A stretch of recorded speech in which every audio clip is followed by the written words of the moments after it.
নোয়াখালীর মানুষ দীর্ঘদিন ধরে প্রকৃতির রুদ্র রোষ আর মানবসৃষ্ট দুর্যোগের দ্বন্দ্বে জর্জরিত। তবে এবারের দুর্ভোগ যেন সব কিছুকে ছাপিয়ে গেছে। আমি আগেও আমার ভিডিওগুলোতে আপনাদের দেখিয়েছি, কবিরহাট, কোম্পানিগঞ্জ সহ বৃহৎ এলাকা এখন পানিবন্দী।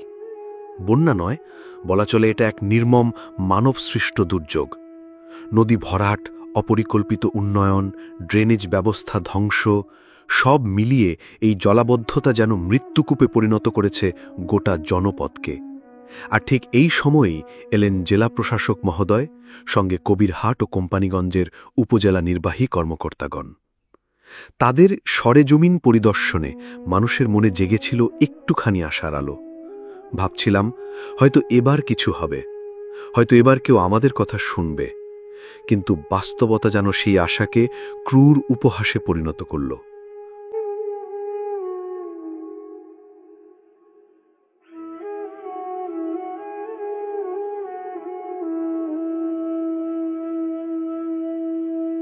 আপনারাই দেখুন, 2 দিন ধরে নানা নাটকীয়তার পর তারা বসালেন মাত্র 2টি 5 ইঞ্চি পাইপ।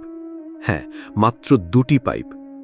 কোথায় বড় কোনো ড্রেন, কোথায় শক্তিশালী পাম্প, কোথায় পানি নিষ্কাশনের পরিকল্পনা? তার বদলে এই ক্ষীণ পাইপ ফিট করে যেন আমাদের সঙ্গে করা হলো প্রকাশ্য রসিকতা। একপাশে অথই পানি আর অন্য পাশে শুষ্ক মাটি, অথচ মানুষের দুর্ভোগ চরমে। শিশু, বৃদ্ধ, নারী সবাই এই জলাবদ্ধতায় নিঃস্ব হয়ে পড়েছে। রাস্তাঘাট তলিয়ে গেছে, ব্যবসা বাণিজ্য বন্ধ, স্কুল কলেজের পাঠদান বন্ধ, সবকিছু থমকে গেছে কেবল এই পানির কারণে। প্রশ্ন হল, এভাবে কি চলতে পারে? আমরা কি চিরকাল এই লোক দেখানো কর্মকাণ্ড আর কাগজি আশ্বাসে আটকে থাকব? প্রয়োজন কার্যকর ব্যবস্থা, প্রয়োজন আধুনিক ড্রেনেজ ব্যবস্থা, খাল খনন, অপরিকল্পিত বাঁধ অপসারণ এবং দীর্ঘমেয়াদী পানি নিষ্কাশন প্রকল্প। আমাদের দাবি, অযথা ছবি তুলে ফেসবুকে পোস্ট দিয়ে লোক দেখানো মিটিং নয়, চাই বাস্তব পদক্ষেপ।